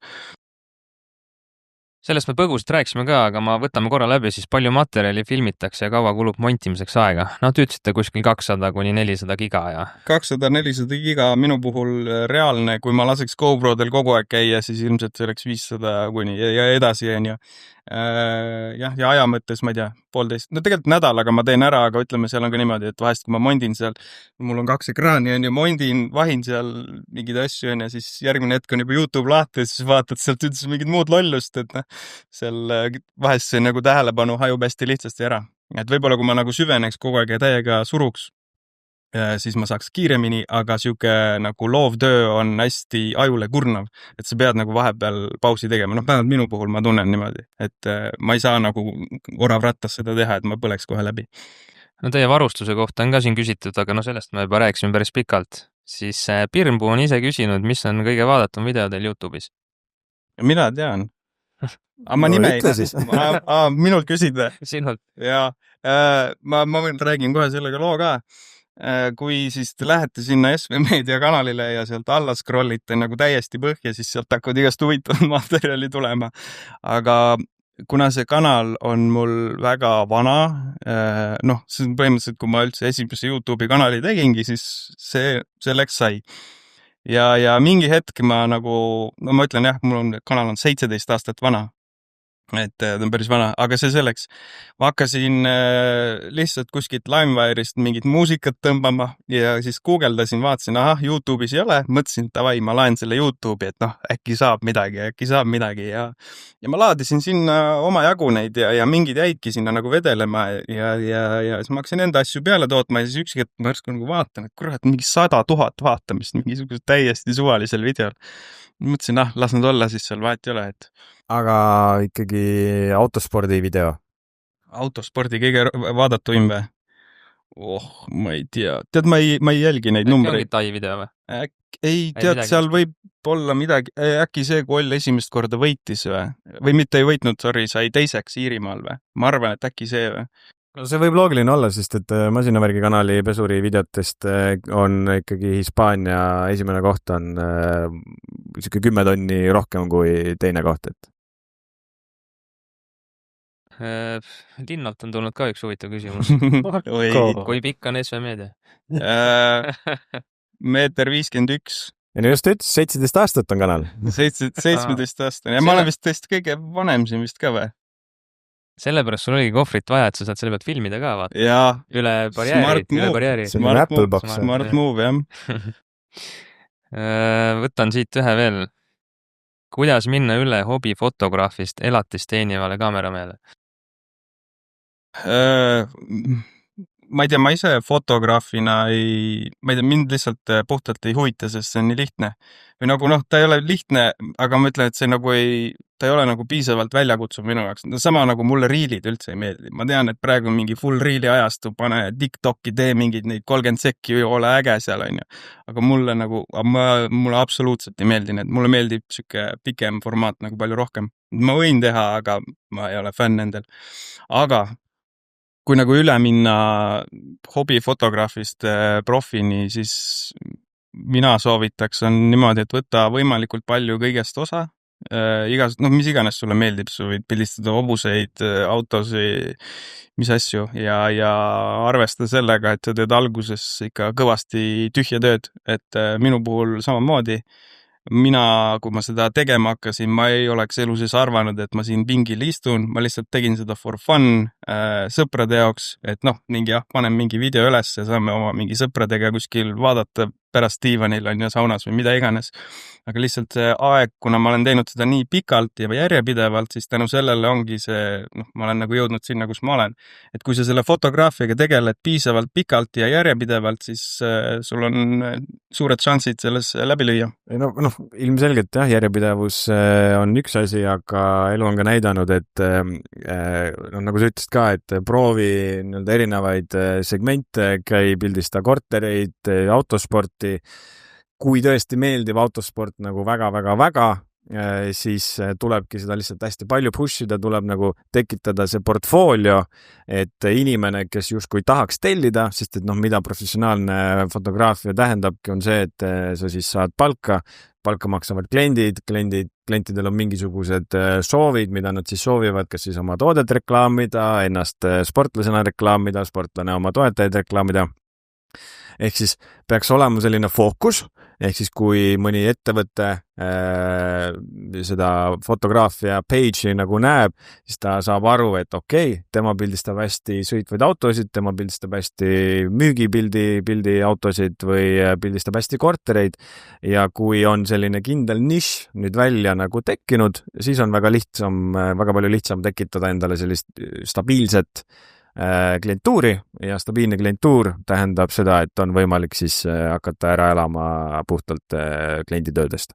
Aga see võib-olla tundub, et olekski nagu ilge unistus minna hobist professionaaliks, kui me räägime, et professionaal tähendab seda, et ta saab palka, hobipiltnik saab ka olla professionaal, ei ole üldse küsimuski ja see on jumala okei.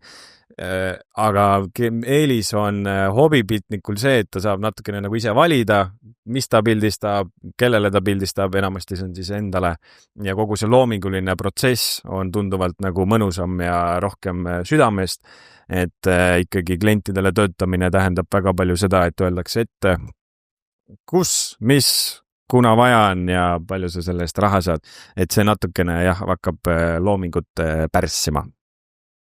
Viimane küsimus siit Instagramist meil siis. Tundus päris lahe. Mis oleks teie unistuste projekt? Kas mõni film, sari, video? Mihkel muidugi siin alles sarjas olid. Me ei rääkinud sellest üldse mitte midagi. Aga sa võid põgusalt sellest rääkida, aga siis räägi nagu, mis su oleks unistus. Ma arvan, see pigem mõeldud seda, et mis sa ise tahaks filmida või siuke... Jah, pigem küll. Ega seal sarjas oli ka, me läksime nagu meil oli ikkagi idee alguses see, et Kaspar on nagu seal üksinda, et mind ei ole, aga produtsent arvas, et 2 duo on ikkagi parem, et tule ka sealt kaamera tagant ära ja tule sinna kaamera ette. Ja ma ei teagi, mul jooksis nimi juhe kokku praegu. Autohullud, jah. Kuidas tuli? Pidite alguses pidi kaabel üksi olema ja miks sind kutsuti? Tegelikult oli asi üldse niimoodi, et mina tahtsin nagu saadet teha pikalt ja tänu mu heale elukaaslasele siis ta viis meid kokku produtsendiga, kes ja tol ajal ta oli ise ka siis Go3-s ja tänu selle siis meil saime nagu siukse mõtte, et võiks teha mingit autosisu, et Go3-s oli autosisu hästi vähe ja enamus saated olid mingi naistele. Ja üllatav segan veel vahel, et Go3, üldse see platvorm, tegelikult see autosisu on. Lätlased, leedukad toodavad jumala intensiivselt ja toodavadki mingisugust lihtsat asja, lähevad kahekesi sõpradega Saksamaale ja toovad €1 eest mingisuguse peldiku kodumaale ja 6 episoodi ja palun väga, kõik saavad vaadata. Ja veel üks huvitav asi, et Go3 on tegelikult Leedu firma, kes ei teadnud, see ei ole TV3-ga absoluutselt omavahel seotud, aga jah, oligi nagu see suund, et Leedus ja Lätis on head saated olemas, aga Eestis ei ole nagu mitte midagi ja siis taheti nagu mingit asja teha ja eks me Kaspariga panime ideed kokku ja Kaspar oli alguses väga skeptiline, et pärast sa loed, teed selle valmis, sa oled mingisugune, ma ei tea, mingi baari Kaspar või teed midagi, keerad mingi jama kokku, vaata, onju, no siis on kehvik, onju. Et noh, alguses nagu mõtlesime ka, et kurat, et ei tea, kas sellest nagu saab asja ja ikkagi kahtlesime selles, aga pärast nagu esimest episoodi me olime ise nagu pigem rahul asjaga ja noh, mida episood edasi läks, seda aina paremaks läks, et noh, ise seal võib-olla kaamera ees nagu parem ja oskad nagu olla ja. Oota, aga miks ikkagi sind miks mind mängu võeti? Mitte nagu just ekraani ette või kaamera ette tähendab? Lihtsalt, et kuna Kasparil üksinda on nagu, see on siuke monoshow. Ühesõnaga, et oleks sõber ka, sidekick. Ma olen see sidekick, ma olen seal noogutab kõrval ja noh, ega mul ei olnudki seal väga dialoogi. Et saaks vestlus, on ju, et noh, Kaspar ei peaks alustama videot, et nii, see on meie Volvo. Vaid, et kuule Mihkel, mis me nüüd oma Volvoga teeme, on ju? Et noh, Kaspar ikkagi kaamera ees on nagu ülimalt hea, et mul siis elukaaslane ka nagu noh, ta on näinud Kaspari asju ja ta ütleb kohe, et noh, ta on kaamera ees nagu hea ja väga hea ja et me peaks nagu tegema ja noh, oligi lihtsalt vaja, et keegi natukene seal veel oleks. No aga unistuste projekt, mis te tahaksite teha, filmida? No ma noorena kasvasin üles niimoodi, et mu lemmiksari oli Top Gear. Väga siuke klassikaline asi, aga mulle tõesti see meeldis ja noh, kui ma mõtlen oma igapäevatöö peale, mis me nagu masinavärgis teeme, siis see on selline Eesti mõistes võrdlemisi nagu ligilähedal, ikkagi tegeleme uute autodega, ma filmin neid, aga lihtsalt, et Top Gearis kõige lahedamad episoodid olid need, kus mehed saadeti kuskile Afrikasse karuperse mingite rümpade või siis superautodega lahedaid teid sõitma. Et noh, see kontseptsioon jäi mul alati nagu meelde, et noh, et see on ju mega, et okei, need 3 staari saavad seda elu nagu nautida, aga tegelikult seal taga on ju mega suur tiim, sul on need oped, seal on režid, kõik inimesed on seal nagu juures. Et noh, selline projekt pluss lisaks ma õppisin koolis dokumentaalfilmi, ehk siis see on natukene on siuke fly on the wall, et nad saavad nii-öelda ise tekitada seda lugu ja noh, kuhu see nagu läheb, et kõik ei ole alati võib-olla nii ette skriptitud, et selline dokumentalistlik reisisaade, samas oleksid autod ja et oleks ikkagi kihutamist ja pulli ka. Aga siit me võiks ju Veegoga üleskutse teha, et nüüd saab vist YouTube'is ju collab videot ka teha või? Nagu Instagramis. Jah, on küll, jah. Et me võiks ju masinavärgiga ära teha selle kuskil, alustame Euroopast, lendame kuskil Rumeeniast, ostame mingid laadad ja sõidame tagasi. See suvi. Või siis laadadega ei viitsi. Või siis me lähme lendame Itaaliasse, vaatame Driftmastersit ja ostame mingid Fiat Puntod ja tuleme nendega tagasi. Just, mingit siukest nagu huumorit, selle huumori võtmes seda teha, et see on jumala äge oleks. Et see on cool ja see on nagu lahe vaadata ka, sest et võid ju mõelda, et lähed, ostad sealt ühe auto, mis ostmine annad raha ja saad võtmed ja sõidad tagasi. Tegelikult on seal neid samme nii palju, esiteks leia see auto, proovi umbkeelse müüjaga kauba peale saada, noh nagu me oleme näinud erinevaid ostu-müügi videosid, pluss siis tagasi sõit, ega need autod ka ei pruugi kõike välja vedada. Eriti kui sa paned mingi piirhinnaks, paned mingi siukse väikse hinna, mille eest sa ei saagi mitte midagi normaalset, on ju, ja no siis kõik, mis selle 1000 kilomeetri peal, mis seal juhtub, on ju, kui tagasi tuleb. See on see materjal ise nagu tekitab ennast. See toodab ennast ja ma olen... No see olekski lahe, kui seda saakski teha nii päris, et sul ongi maksimaalselt mingi 500 või 1000 € ja mine otsi nüüd kuskilt platsi pealt mingi auto, vaata. Aga noh, seal on ka muidugi see... Võtad sama palju, nagu oleks lennupilet tagasi, vaata. Et sama hind, et nii soodsad, kui sa saad lennupilet tagasi, nüüd sa pead just auto. Kui autot ei saa, viskad näpu püsti tee ääres ja lähed. Aga no teistpidi ega ei pea alati olema, noh jah, ühtepidi lahedad lood tekivad siis, kui ongi mingid rondid ja rümbad, on ju, aga samas väga lahedad lood tekivad ka siis, kui käiagi lahedaid ringradasid sõitmas või nautida mingisuguseid lahedaid mountain pass'e, on ju, et noh, ka seal tekivad põnevad lood kohalike inimestega, mis iganes, et saab ka sellist kultuuri asja nagu näidata.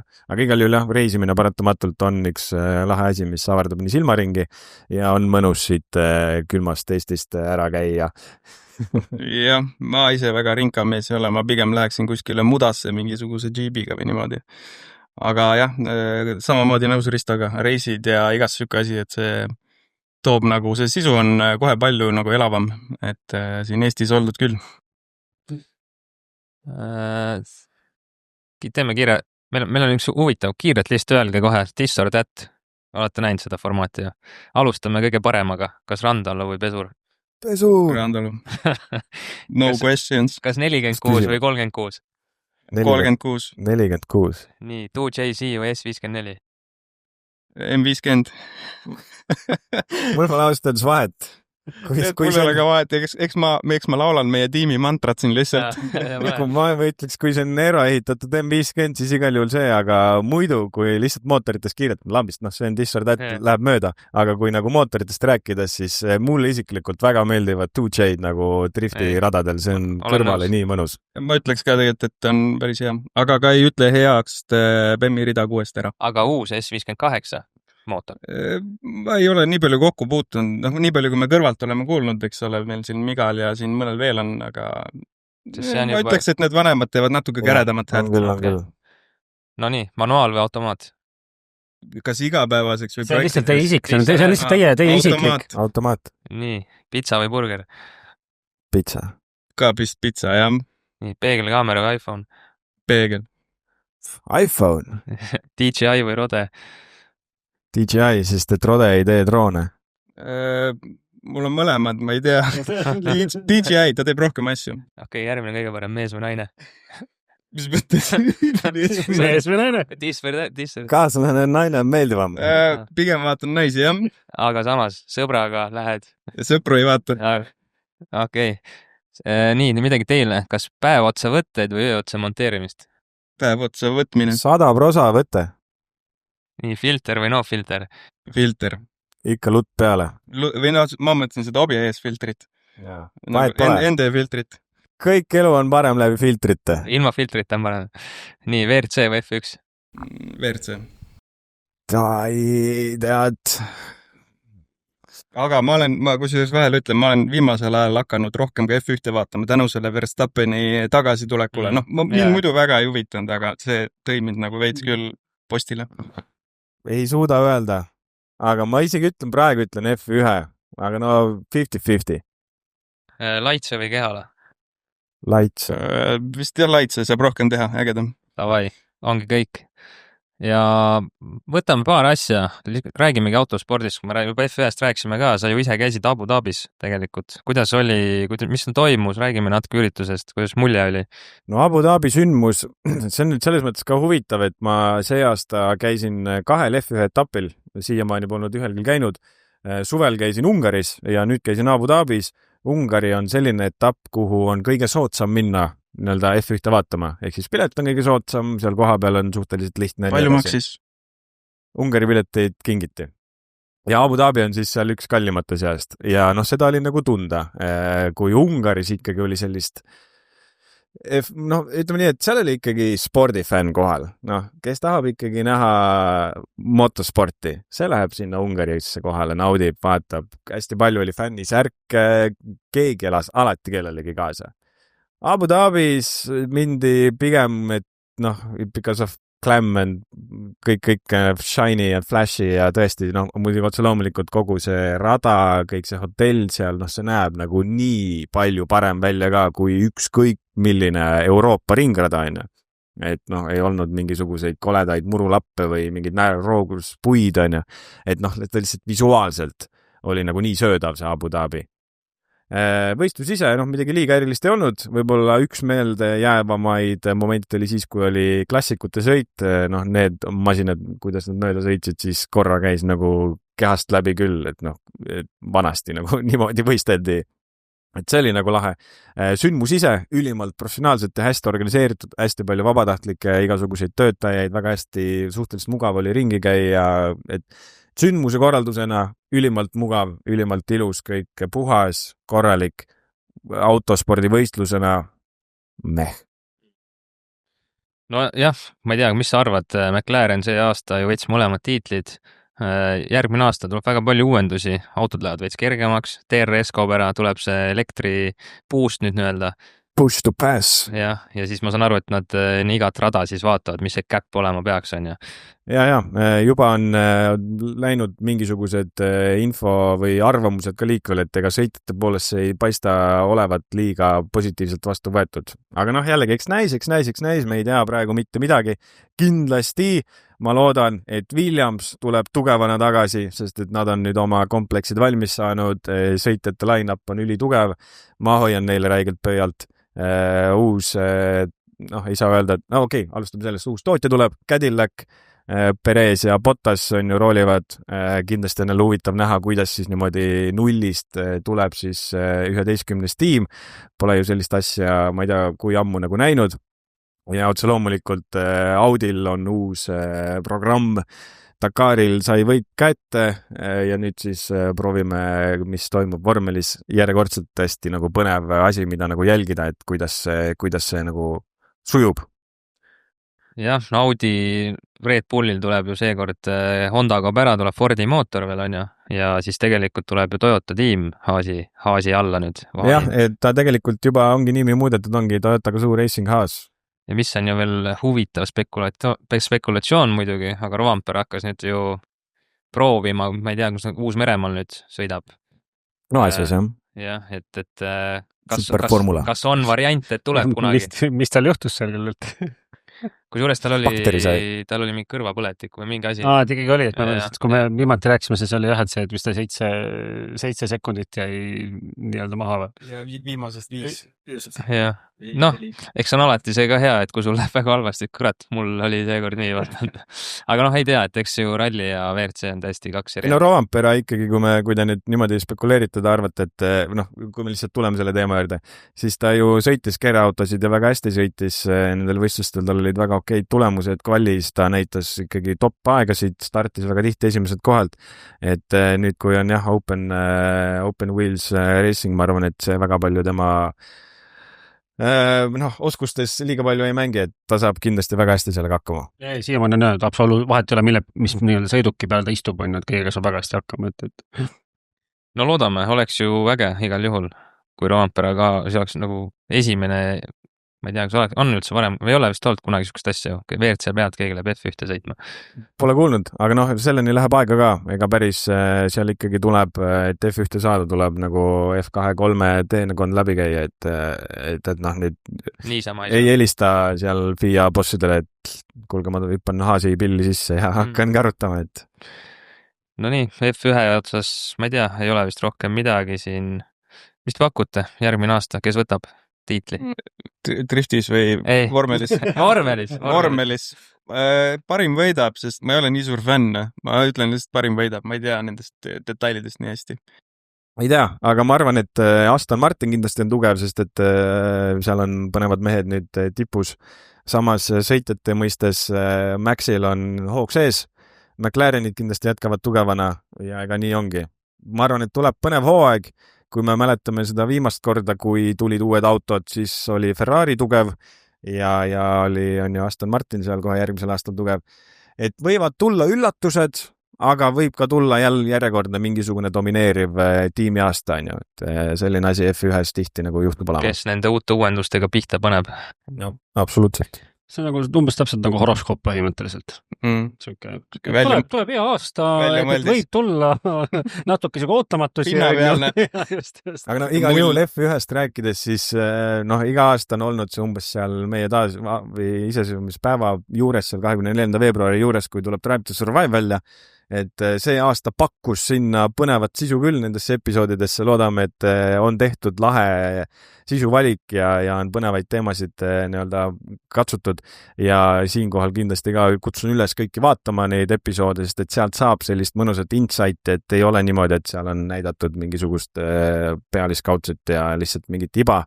Tegelikult on nagu huvitav ja kui oled natukenegi fänn, siis igal juhul kindlasti soovitan vaadata.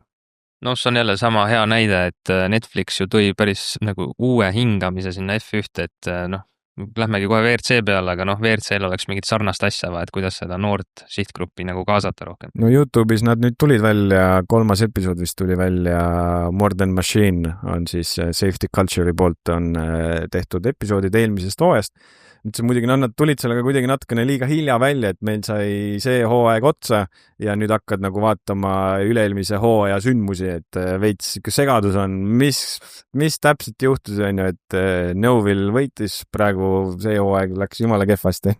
No aga WRC kokkuvõtte kiirelt. Ega meil Eesti mõttes ju mingit positiivset uudist sealt ei ole, et Tänak on lahkumas, on ju. Positiivsed uudised ikka on. Meil on Jürgenson, meil on Virves. Peale kasv on nii tugev, et hoia ja keela. seda küll, selles mõttes Positiivsed uudised on väga positiivsed. WRC2 osas on meil hästi, aga Virtsu osas veel on kehvasti. Aga ega Rally1 ongi kehvas seisus niikuni. See, et meie aujuht, kus sealt ära läks, ega kui ta oleks sinna jäänud selle nii-öelda kategooria päästmisele, oleks väga vähe kaasanud ikkagist.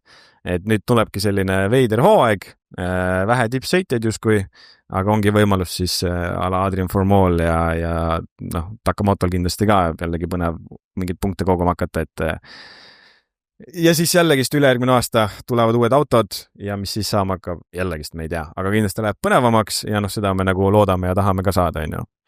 No Virtsu puhul on ju järjest alla, noh, tegelikult F1 samamoodi, et seda tiimide budgetit tuuakse kogu aeg madalamaks, et see konkurents nagu püsiks, et see on, ma arvan, väga, väga tervislik selle spordialale ja noh, ma ei tea, WRC ju tahabki, räägiti vahepealt üldse WRC2-ga kokku minna, et see noh, olekski see konkurents palju suurem, on ju. Ja noh, Lancia tuleb ka nüüd ju 2027 tuleb täitsa Virtsu järgmine aasta WRC2-ga, et päris palju, no vaatame, kuidas läheb, põnev ikka jälgida ja meie kõik siin autospordi inimesed, me peame olema kursis, mis toimub nii Muidugi. F1 kui WRC-s kui ka teistes spordialaga. Üritan.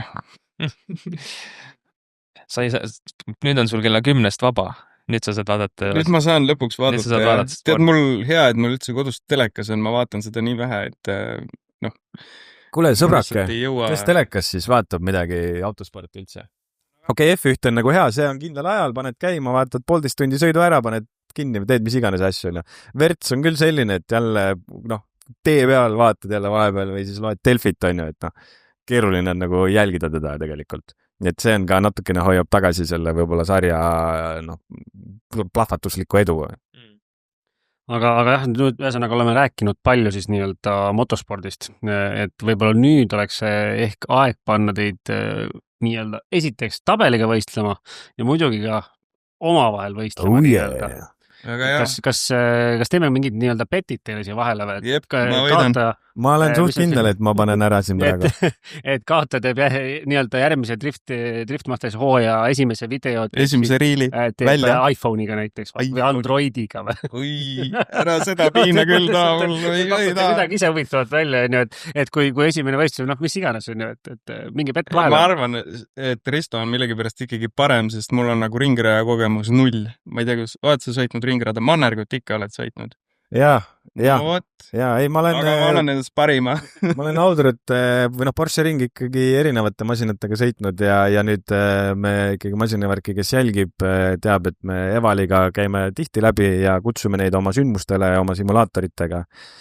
Ja okei, noh, see nüüd, kuhu me istume, on nüüd natukene siuke vähe vingem aparaat, aga just üleeile sain üle pika aja simulaatorit sõita, et mul kodus ei ole simulaatorit, sul on või? Kas küsimus on? Kas sa oled üldse Audrus sõitnud kunagi? Ma ei ole Audruski kunagi sõitnud. Ma kunagi mõõtmise jaoks sõitsin selle autoga läbi, seal mõõdistasime midagi, aga jaa, ma viimati mängisin simmi vist siis, kui Oll sai simmi endale, see just mingi 2 aastat tagasi üritasin seal mingi selikaga veits driftida. Et saab äge olema. No siis me teeme nii, et me saame SV Meediale ütleme paar näpunäidet. Kus kurvis, mis käik ja nii edasi, aga Risto on siin vana kala, tema võib ise hakkama saama. Ja sina alustad siis ka, et siis on, ma arvan, see on kõige ausam lihtsalt. Jah, ma saan siin öö läbi käkkida ja siis hommikul ütlen, no nii. Aga jälle, ma kiirelt ütlen veel, et simulaatori koha pealt, et ma nüüd hiljaaegu sain esimest korda simulaatoris nagu drifti proovida. See oli ülikeeruline ausalt öelda, sest tuli välja, et see on väga keeruline. Sul peab õige auto olema, sa ei tohi selle pro-autoga kohe sõita. Ei no mul oli E36. Universaal veel. Siis on ikkagi see madalam. Street Class. Okei, et ei ole see mingi 1000 hepanev. Need on millegipärast seal ajuvabad, ma ei tea. Veits läheb aega, aga selle pro-autoga nagu sõita mingit pikerniku rada, vaat see on ränk, see on raske. Jah, sa pead ikka nagu jälle harjuma sellega. No ma arvan, ma mingi 1000 runni järjest tõmbasin seal. Et paad seina, lähed jälle, paad seina, paad jälle ja siis mingi 1000 korraga. Nagu minu iga päev. 1000 korraga said nagu lõpuks selle raja läbi driftitud, nagu pro-autoga pikerniku. See on väga raske. Nii et elagu simulaator maailm, aga elagu veel rohkem päris autospordi maailm ja thanks meie tublidele autosportlastele, eelkõige Kevinile ja Oliverile, et nad ikkagi viitsivad ja tahavad ja leiavad seda motivatsiooni, seda asja pushida ja et meil oleks lõbus toota seda asja, sest et noh, tegelikult seal nendel võistlustel on nagu lahe kaasas käia ja me oleme sellises ikkagi väga harukordses nagu asendis, et meiesuguseid Eestis vaata liiga palju pole. Ja võiks rohkem olla. Ma saan aru, miks ka ei ole, sest videote tegemine üldiselt on, ta on nagu keerulisem ja raskem. Sa võid siin niisuguseid vloogereid ja niisuguseid lihtsamaid asju teha, aga kui sa tahad nagu veits nagu pühendada asjast, siis see ikkagi võtab aega ja võiks rohkem tulla inimesi küll. Ma arvan, eks see on ka see, et tegelikult meil driftisõitjaid ja motosportlasi on väga palju, aga lõpuks ka ju teie töötunnid, et see aeg, mis sinna läheb. Jah, see peab mingi hetk ennast ära tasuma, et kaua sa seal tasuta teed. Et selles mõttes, et ma arvan, väga paljudel lihtsalt ei ole seda võimalust, et tellida endale seda videograafi või nagu palgata seda videograafi, et seal on nagu, ma arvan, see probleem pigem. Aga siin on jube hea koostöövõimalus, kui sa oled algaja nii-öelda filmija, siis tegelikult otsi endale lihtsalt keegi sõitja, ei ole nii-öelda videograafi, mine endale lihtsalt nii-öelda varjuks, filmi kõik üles ja kõik võidavad sellest. Ja väga tihti on ka see, et ega sõitjad ju ei tea, kust otsida või et keda otsida. Jah, pakkuge kindlasti. Pigem kõige lihtsam on ikkagi ise, et hei, kas ma tulen, teen sul 1 võistluse, 2 võistlust ja siis vaatame, kuidas asi nagu sujub. Et see on võib-olla küll hea nipp, mida nagu võiks meil need entusiastlikud huvilised nagu proovida ja aidata siis sportlastel natukene ennast paremaks saada, oma presence'it meedias paremaks saada. Nii et kui keegi tahab driftijat saada, siis mingi driftime.ee, võtke sealt see hooaja punktiseis välja, sealt vaadake ise, keda te tahate, kes ei tooda ja siis või kirjutage peale. Või võistlustele nillige boksis, vaadake, kas see meeskond võiks olla sinusugused inimesed näiteks, sest ma ütlen ka seda, et üks asi on need videod, aga teine on ka see, et see inimeste omavaheline klapp peab nagu hea olema ja ma ütleks, meil nagu Oliveri tiimis on nagu kuidagi see punt, mis sinna kokku saanud, nagu kõik on sellised parajad fruktid omavahel, et ma ütlen, et see annab nagu veel päris palju nagu juurde sellele, et sa viitsid nagu selle asjaga tegeleda ka. No aga mis seal ikka, paneme siia nüüd klipi, kuidas te sõidate Simu ja vaatame, kes võidab.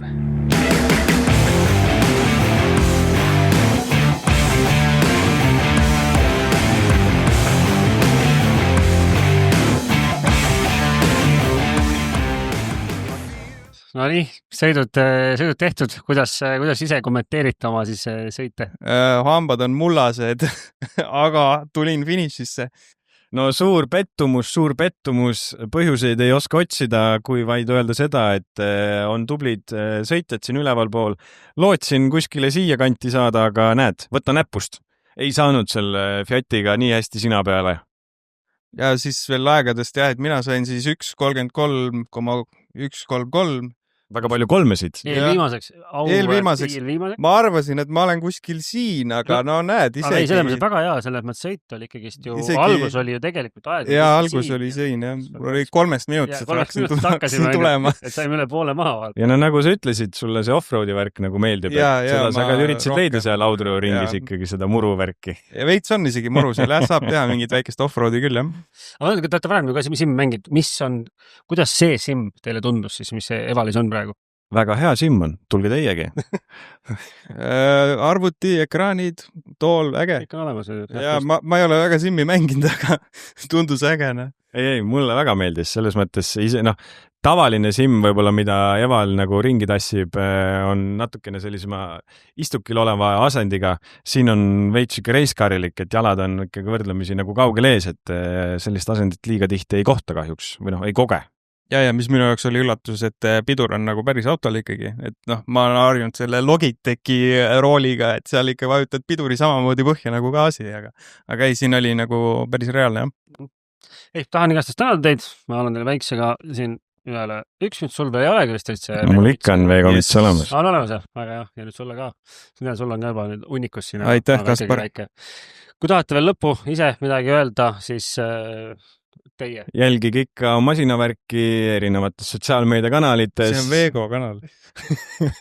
Teie plaag on praegu, teie plaag. Nii TikTokis, Instagramis kui ka YouTube'is ja kindlasti jälgige Kevin Pesuri sotsiaalmeediakontosid. Hetkel off-season, varsti läheb kevadel jälle uued sõidud peale ja võite ka jälgida isiklikku minu kontot, seal on erinevad põnevad sisu.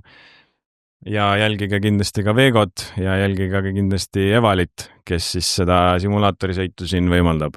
Me teeme nagu 2 lõppu, et kumb teeb parema lõpu.